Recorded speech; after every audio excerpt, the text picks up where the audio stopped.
नमस्कार, मेरा नाम आशुतोष है और शेखावाटी संदेश परिवार और जीवन परिवार का सदस्य हूँ मैं। झुंझुनू की प्रगति के बारे में आज हम सब मिलकर यहाँ चर्चा कर रहे हैं और मैं देख रहा हूँ कि समाज के लगभग सभी गणमान्य लोग यहाँ उपस्थित हैं।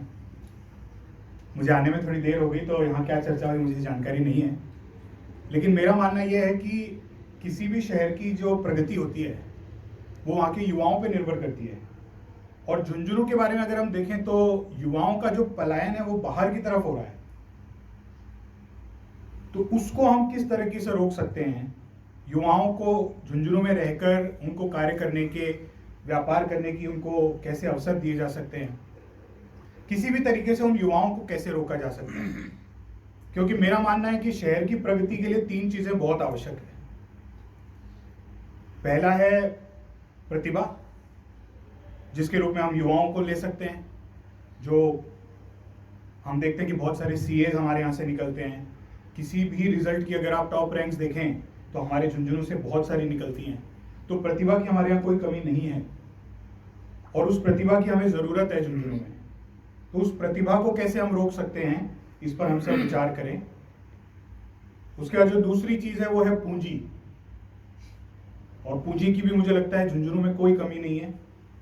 वो पूंजी झुंझुनू से बाहर जाकर उद्योग धंधे स्थापित करने में, व्यापार स्थापित करने में लग रही है। अगर किसी तरीके से उस पूंजी को हम झुंझुनू में रोककर उद्योग धंधों में किसी भी तरीके से उस पूंजी को इस्तेमाल कर सकें, फैसिलिटीज का डेवलपमेंट कर सकें, तो झुंझुनू की काफी अच्छी प्रगति हो सकती है। और तीसरी जो चीज है जो बहुत इन दोनों से भी ज्यादा महत्वपूर्ण है वो है प्राण। अगर हम सबके मिलकर, हमारे जो प्रवासी लोग हैं उनके भी अगर प्राण झुंझुनू में बस जाएं तो झुंझुनू की प्रगति को कोई नहीं रोक सकता।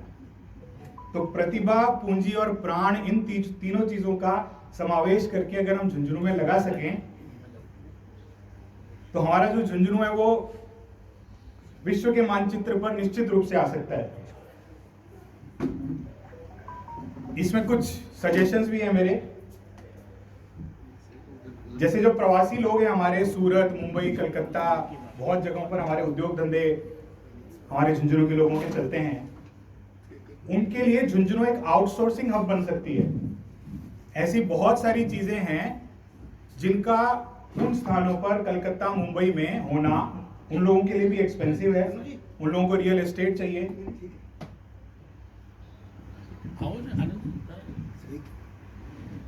जो रियल एस्टेट है वो बॉम्बे, कलकत्ता, सूरत में अगर हम देखें तो बहुत एक्सपेंसिव है।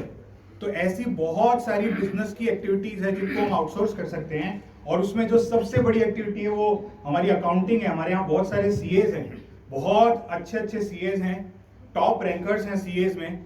तो सबसे बड़ा जो अकाउंटिंग की आपकी एक्टिविटी है उसके लिए हमारा जो झुंझुनू है वो एक आउटसोर्सिंग हब बन सकता है। पूरी की पूरी अकाउंटिंग, बड़े बड़े बिजनेस हाउसेस की पूरा अकाउंटिंग का आउटसोर्सिंग हब झुंझुनू बन सकता है। और उसके लिए हमारे पास टैलेंट भी है, सब कुछ हमें उपलब्ध है। तो अकाउंटिंग जो है वो एक ऐसा ऑपरेशन है जिसका, जहां फैक्ट्री है, जहां व्यापार है, वहां होना जरूरी नहीं है। वो अकाउंटिंग जो है वो आउटसोर्स की जा सकती है। तो अकाउंटिंग जो है वो हम झुंझुनू से कर सकते हैं। बहुत टैलेंटेड सीएज हमारे यहाँ पर है। कॉमर्स जो है वो यहाँ का है, यहाँ के जो बच्चे हैं वो बहुत रुचि लेते हैं कॉमर्स में। तो कॉमर्स के लिए हमारे पास प्रतिभा की भी कोई कमी नहीं है। अकाउंटेंट्स उपलब्ध है, सीएज उपलब्ध है। इसी के अलावा जो मार्केटिंग एक्टिविटी है, जो टेलीकॉलिंग होती है या इस तरह की एक्टिविटीज हैं, वो भी हम झुंझुनू से कर सकते हैं। हमारे पास अब इंग्लिश स्पीकिंग पॉपुलेशन है। जो प्रतिभा की हम बात कर रहे हैं उस प्रतिभा में हमारा भी योगदान है, उस प्रतिभा को डेवलप करने में। अब जो बच्चे आ रहे हैं, जो ग्रेजुएट्स निकल रहे हैं, they can speak very well in Hindi, they can speak very well in English. तो उसके मार्केटिंग के आपके जो ऑपरेशंस हैं, जो उद्योग धंधे हैं, उनके मार्केटिंग ऑपरेशंस के लिए भी हम आउटसोर्सिंग अब यहाँ बन सकते हैं। Real estate is cheaper, people are cheaper. तो आप लोगों के लिए जो बड़े उद्योग धंधे हैं उनके लिए वो एक्टिविटीज चीपर भी हो जाएंगी और हमारे शहर का विकास भी होगा। जब पूंजी आएगी, जब पैसा आएगा, तो पैसा खर्च भी झुंझुनू में ही होगा। झुंझुनू के व्यापार में, उद्योग धंधों में जो ट्रेडिंग है, छोटे छोटे दुकानदार हैं, उनके पास वो पैसा जाएगा।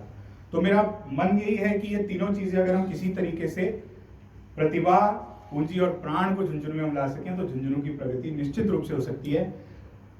उद्योग धंधे भी अब यहाँ स्थापित हो सकते हैं, क्योंकि मेरा मानना है कि उद्योग धंधों को चलने के लिए 3-4 चीजें बहुत जरूरी होती है। रॉ मटेरियल की उपलब्धता हो, पानी की उपलब्धता हो, मैन पावर उपलब्ध हो, ट्रांसपोर्टेशन की सुविधा हो।